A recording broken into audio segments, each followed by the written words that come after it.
तो हेलो दोस्तों, तो आज हम लोग बात करने वाले हैं जो आपका लास्ट डिमांडिंग टॉपिक था वो है कोऑर्डिनेशन नोमेनक्लेचर। ये आज आपका लास्ट वीडियो रहेगा और आपका कल है एग्जाम, तो उसके लिए ऑल द बेस्ट।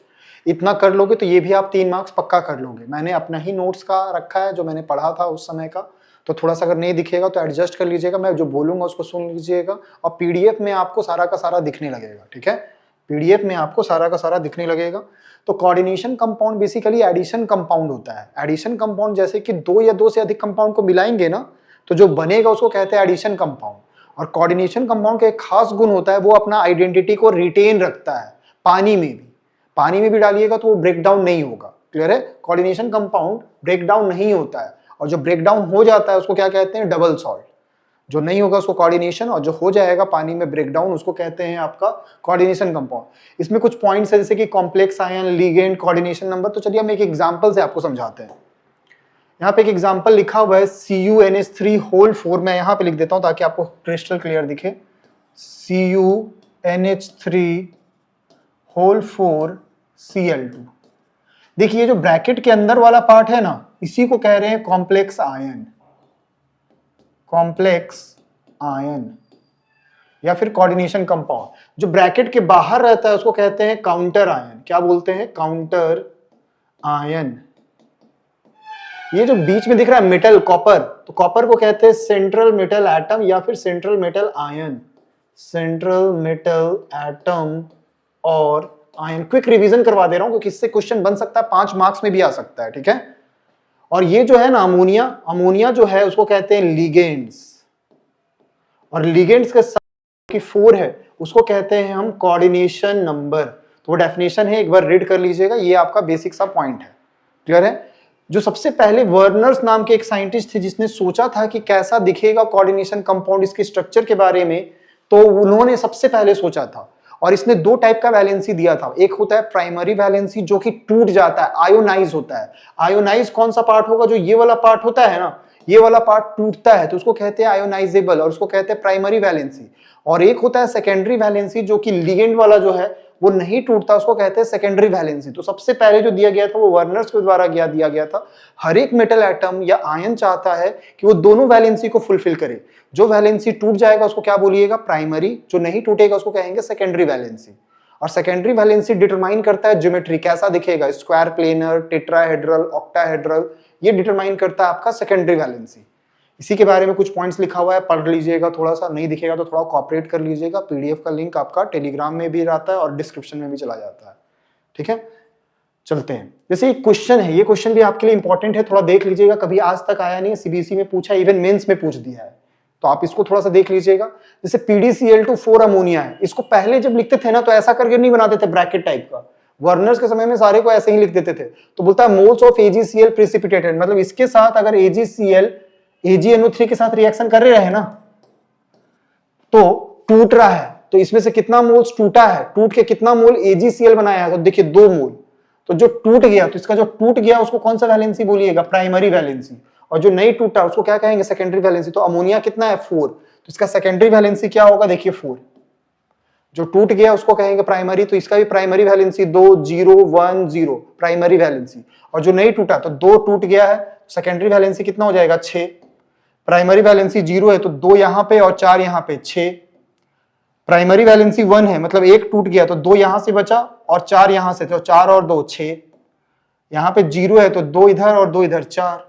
बहुत आसान है। जो टूट जाता है उसको कहते हैं प्राइमरी, जो नहीं टूटता उसको कहते हैं सेकेंडरी वैलेंसी। तो आई होप कि ये भी कंप्लीट हो गया वर्नर्स थ्योरी। अब आते हैं नोमेनक्लेचर। नोमेनक्लेचर में कुछ बातों को आपको ध्यान रखना होगा। लिगेंड्स 2-3 टाइप का रहता है। देखिए ऐसे तो एक निगेटिव वाला जिसको कहते हैं एनायनिक लिगेंड। तो एनायनिक लिगेंड का कुछ दिया हुआ, ये आपको याद रखना होगा। Cl-, इसका वैलेंसी भी याद रखिएगा, चार्ज निकालने में काम आता है। माइनस होगा उसको कहते हैं क्लोरिडो, Br- ब्रोमिडो, Cn- साइनो, ये सब उतना यूज नहीं होगा। OH- को हाइड्रोक्सो, NH2- को अमीडो, ये सब लिखा हुआ है, ये आप जरूर से ध्यान दीजिएगा। फ्लोरिडो, क्लोरिडो, ये सब तो जरूर दिखेगा। कुछ और देख लीजिए। कार्बोनेटो, CO3 को कार्बोनेटो। ऑक्सालेट पढ़ते हैं, C2O4 C2O4 इसको कहते हैं ऑक्सालेटो। SO4 सल्फेटो, नाइट्रेटो, SO32 माइनस सल्फेटो, ये सब उतना काम नहीं आएगा। आपका SCN एक ऐसा लिगेंड है, SCN तो इसको कहते हैं थायोसाइनेटो, और NCS को कहते हैं आइसोथायोसाइनेटो। ये जरूर याद रखिएगा, एम्बीडेंटेट लिगेंड, ये आता है आपका सवाल। SCN माइनस और एक है NCS माइनस, जो पहले लिखा रहता है ना उससे बाइंड करेगा, तो उसको कहते हैं थायोसाइनेटो। ये किससे बॉन्डेड होता है? S से, और N से बॉन्ड होता है उसको कहते हैं आइसोथायोसाइनेटो। सेम चीज है, लेकिन इस पे S से बॉन्ड होगा तो थायोसाइनेटो, N से बॉन्ड होगा तो आइसोथायोसाइनेटो। इसी तरह से देखो ONO माइनस, उसको कहते हैं नाइट्रेटो O, NO2 माइनस सेम चीज है तो उसको कहेंगे नाइट्रेटो O। मतलब इसके पास डोनर साइट एक से ज्यादा होगा बट एक समय पे एक ही करेगा, उसे कहते हैं एम्बीडेंटेट लिगेंड। न्यूट्रल लिगेंड भी वेरी वेरी इंपॉर्टेंट है, C5H5N pyridine, NH2CH2, ये वाला भी आपका न्यूट्रल, मतलब कोई चार्ज नहीं होगा। NH2CH2 देखिए, NH2CH2CH2NH2, इसको कहते हैं इथेन 1,2 डाइअमीन। अरे देखिए ना 1,2, ये भी अमीन ये भी अमीन, तो इथ 2 कार्बन के लिए एन 1,2 डाइअमीन। ये भी न्यूट्रल है, पानी के लिए एक्वा, ये जरूर याद रखेंगे, अमीन, कार्बोनिल, नाइट्रोसिल, CS थायोकार्बोनिल। और कुछ केटाइनिक है, केटाइनिक का आपका कुछ खास काम नहीं है तो केटाइनिक पे मत जाइए, होने को तो सब होता है लेकिन आपका जो काम आएगा न्यूट्रल वाला आएगा और निगेटिव वाला आएगा, तो अभी आप उसी पे फोकस करिए। और कैसे लिखा जाता है, नाम लिखने का कुछ रूल है। सबसे पहले किसको लिखेंगे? पॉजिटिव पार्ट, और बाद में किसको लिखेंगे? निगेटिव पार्ट को, ठीक है। Legends are written in alphabetical order, जो ए से स्टार्ट होगा उसको पहले लिखेंगे, ठीक है। और देखिए सेंट्रल मेटल एटम आयन, उसको लैटिन नेम में लिखते हैं। अगर कॉम्प्लेक्स आयन, मतलब जो भी बना रहे थे ना, अगर उस पर निगेटिव आ जाता है तो उसको कौन सा वर्ड यूज करिएगा? लैटिन नेम, और उसके इंड किससे करिएगा? 8 के साथ, ATE। जैसे लेड, PB के लिए क्या यूज करेंगे? प्लम्बेट, जिंक के लिए जिंकेट, आयरन के लिए फेरेट, गोल्ड के लिए आयुरेट, सिल्वर के लिए अर्जेंटेट। जब निगेटिव होगा तब यूज करेंगे। टीन के लिए स्टेनेट, क्रोमियम के लिए क्रोमेट। ये होता है बेसिक सा रूल। अब चलिए कुछ क्वेश्चंस कर देते हैं और मॉडल सेट का क्वेश्चन उठा देते हैं। एग्जाम से पहले मॉडल सेट को जरूर से देख के जाइए, मॉडल सेट से कुछ ना कुछ क्वेश्चन जरूर भिड़ेगा, ठीक है। मॉडल सेट को जरूर देख के जाइए क्योंकि ये आपका लास्ट है। देखिए जैसे इसमें दिया हुआ है, एक हम करके दिखाते हैं, PT NH3 का होल 2 Cl NO2, कुछ नहीं है, मतलब कुछ नहीं, मतलब इस पे चार्ज क्या समझेंगे? 0। सबसे पहले चार्ज निकालने आना चाहिए, तो इसका निकालना है तो X मेटल का ही निकालते हैं। अमीन कैसा था? न्यूट्रल लिगेंड, देख लीजिएगा न्यूट्रल में है, तो 0 × 2। क्लोरीन का कितना होता है? -1। NO2 का क्या होता है? -1। सब मिला के क्या आ जाएगा? 0। इसको सॉल्व करिएगा तो X का वैल्यू क्या आ रहा है? +2, यानी PT का चार्ज क्या आ जाएगा? 2। सबसे पहले लिगेंड्स का नाम लिखते हैं, तो देखिए A से शुरू होता है अमीन, तो 2 बार आएगा ना कोई चीज तो उसके लिए डाई लिखेंगे, और 3 बार आएगा उसके लिए क्या लिखेंगे? ट्राई, ठीक है। 4 बार आएगा उसके लिए टेट्रा, 5 बार आएगा पेंटा, आपको नहीं भी पढ़े होंगे तो भी आ जाएगा। 6 के लिए हेक्सा, इससे ज्यादा नहीं दिखेगा आपको। और EN आएगा, इथीन 1,2 डाइअमीन आएगा ना, उसके लिए बिस्ट्रिस यूज होता है। EN मतलब देखिए ये वाला चीज देख लो, देख ही लिया है तो ये वाला चीज आएगा, तो इसमें पहले से डाई है ना, तो डाई के लिए अगर 2 बार आता है तो उसके लिए यूज होता है बिस, और 3 बार आएगा उसके लिए क्या यूज होता है? ट्रिस। इससे ज्यादा आपको नहीं दिखेगा। टेट्राकिस होता है आगे, पर उतना नहीं दिखेगा, तो अभी उस पर नहीं चलते, चलते हम आपके इधर आते हैं। देखिए 2 बार है तो सबसे पहले लिगेंड का नाम लिखेंगे, फर्स्ट लेटर कैपिटल, तो डाइअमीन हो गया। 2 बार था। Cl है तो Cl के लिए क्या आता है? क्लोरिडो, CHLO RIDO, क्लोरिडो। N के साथ जुड़ा हुआ है, ये एम्बीडेंटेड है तो N से जुड़ा है तो इसका नाम हो जाएगा नाइट्रिटो, सॉरी नाइट्रिटो N हो गया। और लास्ट में है तो प्लैटिनम, क्योंकि निगेटिव नहीं है ना, तो प्लैटिनम, प्लैटिनियम, और 2 आया तो रोमन न्यूमेरल में लिखते हैं। ऐसा करके इसका नाम लिखेंगे, काम खत्म करेंगे। देखिए वही चीज लिखा हुआ है, हो गया। इसी तरह से देखिए यहाँ पे अपने से समझाने के लिए लिखा गया है, चार्ज यूज नहीं लिखा रहेगा। देखिए दूसरा K3, काउंटर आयन कितना है वो मत लिख देना कि काउंटर आयन मेरा 3 है तो ट्राई पोटेशियम, काउंटर आयन के लिए नहीं लिखते हैं। K3 Fe CN6 ऐसा लिखा रहेगा। तो इसके लिए फिर से निकालना है तो ऐसे x मानेंगे। एक प्लस के लिए कितना होता है, पोटेशियम के लिए +1 तो 3 है तो इंटू 3, x Cn के लिए कितना होता है -1 इंटू 6। इसको सॉल्व करिए और 0 इक्वेट कर देंगे क्योंकि सब मिला के 0 होगा। तो 3 - 6 यानी x का वैल्यू क्या आने वाला है +3। अगर ये वाला पार्ट पॉजिटिव है तो ये वाला पार्ट इसका क्या है निगेटिव। ये काउंटर आयन के लिए नंबर नहीं लिखिएगा, ट्राई पोटेशियम नहीं लिखिएगा, काउंटर आयन के लिए सिर्फ क्या लिखते हैं बताओ, पोटेशियम। काउंटर आयन होने के बाद थोड़ा सा स्पेस देंगे और 6 बार है तो क्या लिखेंगे हेक्सा साइनो। आयरन है लेकिन निगेटिव है ना, पूरा का पूरा पार्ट कैसा है निगेटिव, क्योंकि ये 3 प्लस में टूटा है तो ये 3 माइनस में टूटेगा। तो आयरन के लिए क्या लिखते हैं फेरेट, FERRAT फेरेट, और इसके साथ 3 कर सकते हैं ऐसा।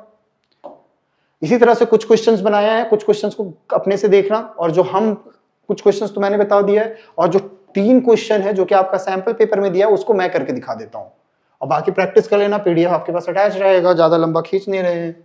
देखिए पहले तो सबसे पहले होता है इसका निकालना। क्या निकालना सर, इसका ऑक्सीडेशन नंबर। तो Mn के लिए क्या मान लेंगे x, पानी आपका न्यूट्रल होता है तो 0 × 6 सब मिला के कितना चार्ज आना चाहिए +2, यानी x का वैल्यू क्या आ रहा है +2। इसका नाम लिखेंगे तो 6 बार है तो पहले क्या लिखेंगे hexa aqua, hexa aqua, hexa aqua. Mn है तो मैंगनीज,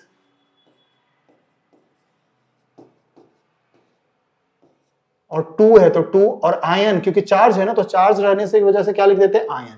पहला का नाम ये हो जाएगा। ये मॉडल सेट का है भाई, मॉडल सेट जरूर से देख के जाइएगा।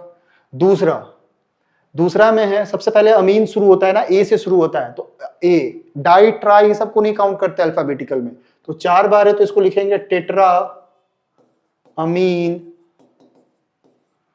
क्लोरिडो, क्लोरिडो। चार्ज बाद में निकाल लेते हैं ना, क्लोरिडो। नाइट्रिटो एन, नाइट्रिटो एन, कॉपर क्योंकि कॉपर ही है। चार्ज लास्ट में भी निकाल के लिख सकते हैं, तो चार्ज कैसे निकालेंगे सर, देखिए इसके लिए x मान लेंगे, इसके लिए -1 होता है, इसके लिए भी -1, और अमीन के लिए क्या होता है 0, सब मिला के 0, तो x का वैल्यू क्या आएगा +2, यानी कॉपर का क्या आ रहा है बताओ 2। तो रोमन न्यूमेरल में लिख दीजिए। लास्ट है, लास्ट आप खुद से बना दीजिए, पॉज कर लीजिए और खुद से बनाइए। 3 पोटेशियम है तो क्या लिखेंगे सिर्फ पोटेशियम, काउंटर आयन है मत लिख दीजिएगा। तो पोटेशियम 6 गो है तो क्या लिखेंगे 6 है तो हेक्सासाइनो, हेक्सासाइनो। ये प्लस है तो ये क्या होगा माइनस, तो माइनस है तो आयरन के लिए क्या लिखिएगा फेरेट।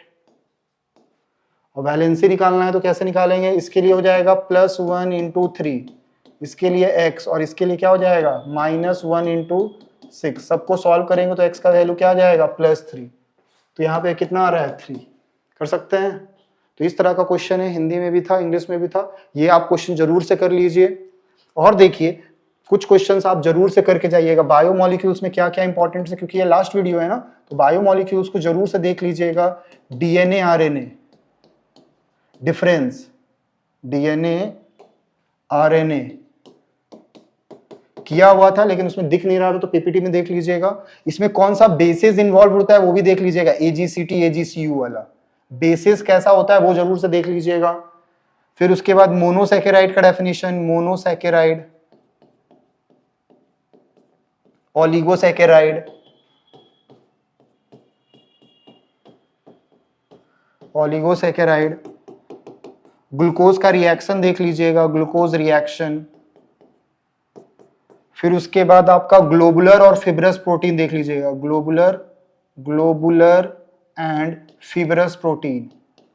ये बता दे रहा हूं क्योंकि ये आपका लास्ट ही वीडियो है और आपका एग्जाम में अच्छा जाए। बहुत सारा चीज आपने मेहनत कर लिया है, पढ़ भी लिया है।